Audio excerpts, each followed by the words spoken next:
Brought to you by Mr. Pros TV, streaming from Tempe, Arizona. And we're live in 5, 4, 3, 2, 1.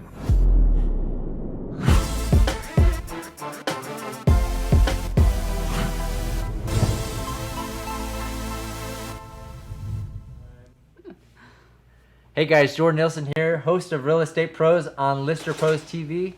And today we're at Guild Mortgage in Tucson, Arizona with Asia Deck of Tierra Antigua in Tucson. Thank you so much for taking time out of your busy day to join me here on Real Estate Pros. Thanks for having me. And we'll give you an opportunity to introduce yourself. So for those that don't know who you are, give a little bit of background on your past, you know, what interested you in real estate.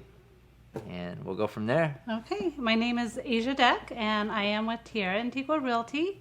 And I've been in the real estate business for several years now. I started off with my husband. We were buying homes and kind of living in them, flipping them, and then just loved the real estate business. Primary residence. Yeah. Back when it was a little easier to do that. Nice. Now everybody's doing that, so it's a little harder to do. And so decided to get my license, and here we are several years later. So how long have you been in real estate now? Licensed now for several years, so yeah. So did you experience the ups and the downs? No, I came in after the big, the big bubble, yeah. So my experience before that was in healthcare. So I was a dental hygienist for about 20 years, and so I have a lot of personal connections with people. I'm good with the one-on-one. You tell people they need to floss more. I do. I floss every day, and my dental hygienist always tells me, "Are you flossing right?" Yeah. Because I guess I don't floss good enough. There is a correct way to do it. There is a correct way. At least you're putting effort in. That's I'm trying. So, so I did that, and then flipped some homes with my husband, and just decided that I really loved the home part of it. I loved getting out and looking at homes and the before, the after. And then, after getting licensed, I think the best part about having your license is now I'm not doing it for myself. I'm doing it for other people. Sure, yeah. And getting those first-time home buyers into their first home with their families, or the move-up buyers, that are excited to finally, get some more space. Get a little more space, yeah. Absolutely. So how has your business changed from when you started to 2018? Did you grow up here in Tucson? Did. So Yep. maybe you already kind of had a sphere of influence of people, Mm-hmm. but... a lot of newer agents, when they shift careers into real estate, they kind of find an activity that really helps them, that is kind of tailored towards their personality. Right. Some agents like to make cold calls. Most of them don't. A lot of agents like to do open houses. So what were those activities starting off in real estate to help you kind of get your business rolling? Well, starting off, I pretty much dabbled in anything and everything that I could do to get my name out there. So, wearing my name tag, talking to the checkout people at the grocery store, people at the gas station, everything. And then just, open houses. I haven't done a whole lot of cold calling. I know that works for a lot of people. Yeah. But mainly just touching base with my sphere, because I've been here my whole life. Sure. I've worked in the dental field, so I had all those patients, and then just, growing up here, so reaching out to people that maybe you lost touch with, and just letting them know that I've changed careers, trying to get my sphere updated with all those emails and phone numbers, because, you lose touch with people. Facebook's great to reach out, and Sure. so I do a lot on Facebook as well. So a lot of tools these days. Obviously, you got Instagram, Facebook, Snapchat, that make it easy to kind of maintain those relationships that you built, stay in front of people. One of the biggest things to be a successful real estate agent is people got to think of you as that number one or number two, or that name, that pops when into they their think head. about it. So just staying top of mind, Yeah. and reaching out. So doing it, like you said, doing everything that you can. So now in 2018, has that changed? What are things that you focus on now to help grow your business? So I'm still doing lots of open houses. I'm starting to see a little bit of repeat business now. So Nice. people, moving up, Yeah, sold them a home several years ago. Now they're like, okay, we're ready. And so that's super exciting to get that phone call. And then, or, hey, my sister's looking for a house, and that means you did a good job. Yeah, and yeah, they're still, yeah. I stay in touch with them on birthdays, kids' birthdays, their anniversary, of buying the house. I mean, everything that I can, remember and stay in touch with, I do. And the most I think, gratifying part of this business is you meet all these people, and then you really become friends with them. I Right. mean, I'm making like lifelong relationships with these people. It's not just a business, that I'm running. It is, but in the long haul, I'm meeting fantastic people that I'm thrilled to stay in touch with. And that talks to your repeat business, because a lot of Right. real estate agents can't do that. They treat a transaction as just, or a transaction just as a transaction. Right. All right, I helped you buy your house. We'll see you later. Yeah. And they don't keep in contact. So like you said, you mentioned, birthdays, anniversaries. You like to stay in contact and kind of foster that relationship and friendship with your clients. Right. And when I was first starting out, I did read several articles that the repeat business is like so small. And I was like, why? If we're doing a good job, why don't they come back? And Right. so my goal is to try to figure that out and, change it. Because, I think the better job I do, the better repeat business you're going to have, the easier the job becomes. Absolutely. So you've been with, you're with Tierra Antigua I've now. only been with them. Okay. I love them. Matt and Kim Clifton are phenomenal. The company is phenomenal. I've had a lot of people reach out and ask me if I wanted to make a change, and there's no reason. I've got the support that I need. If there's ever anything I don't know, I get the answers, and it's just a great family.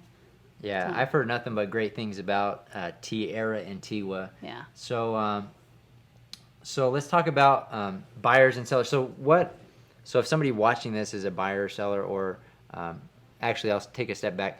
We know that there's a lot of different options out there when it comes to real estate agents. There's a whole bunch of agents out there. So what are those things that draw people to work with you, Asia, versus that average agent or whatever Right. you want to call it? What are those things that you do for clients that not necessarily all agents do? All right.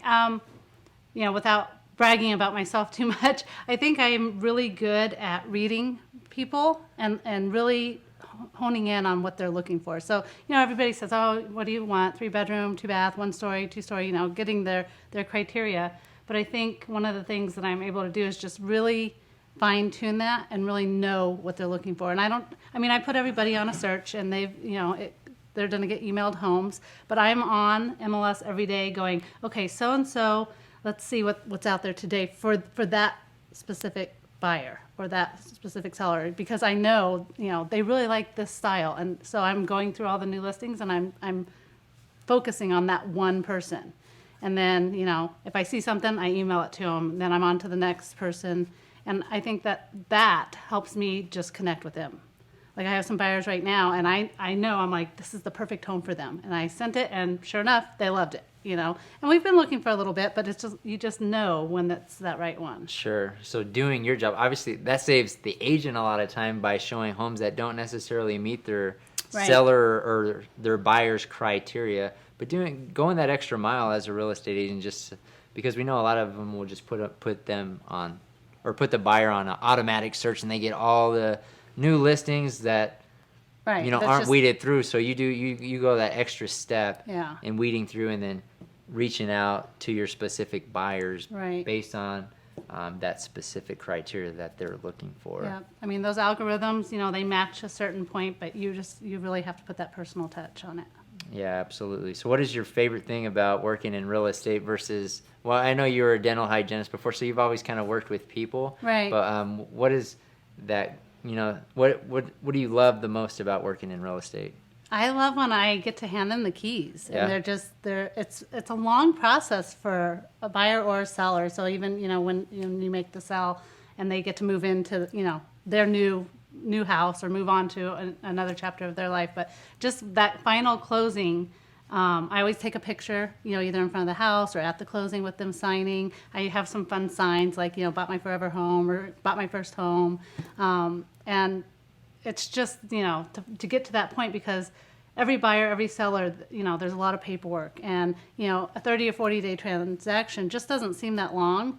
If you're doing it all the time, it may not seem that long Sure. if you're not going through it, but for those clients, it's a really long time for them. And there's a lot of things they have to jump through with loans and inspections and, repairs if you're the seller, and, it's hard for them. And so to be able to have that close successfully, it's just a win-win for everybody. Yeah, And so absolutely. that's what feels good. And if somebody watching this episode is interested in, first off, what part of Tucson do you cover if somebody's looking to buy or sell? Because some agents are like, I only want to work in this area. Some, they expand their area quite a bit. Yeah, well, growing up here, I have lived in several different areas of Tucson and even the outskirts. And So you're very familiar with I am very familiar. the I area. cover pretty much all of Tucson and surrounding areas. I'm very comfortable with that. So you're a local expert. Were you born and raised here in Tucson? Yep. So that definitely is an advantage to buyers and sellers. It is, versus, and it's changed over the years too. I mean, there's neighborhoods that you necessarily wouldn't want to live in that have just revamped, and but that living here, which ones are growing and expanding, and so it's a nice. So what is your advantage. favorite thing about? Obviously, Tucson is home to you. Mm-hmm. What is your favorite thing about living in Tucson? Well, it's really hard to show homes when it's raining, and we don't get a lot of rain. So I think the weather is it's fantastic. Yeah, We're not going out in the snow and the rain, and I mean, it's pretty tough when it's a hot day out there, which we get a lot of. Those metal signs for the open houses. It's a little tough getting out there, but nice and hot when you I take they it like over the brand your cold. hand when you get out. Yeah. Take it over the cold, and I have a fantastic husband who helps me with my open house signs, so he's usually the one out there fighting that heat, but got to have a little help. So. Absolutely. So how do people get a hold of you if they're looking to buy or sell your home or their home in the Tucson area? You can reach me at my cell pretty much 7 days a week, 520-668-3354. You can email me, asia@asiadeck.com, or you can look at my website at asiadeck.com. Awesome. Thank you, Asia, for Thank taking you. time out of your busy Thank day you. I and joining me appreciate on it. Real Thank you Estate so Pros. much. And we will see you guys All right. on the next episode.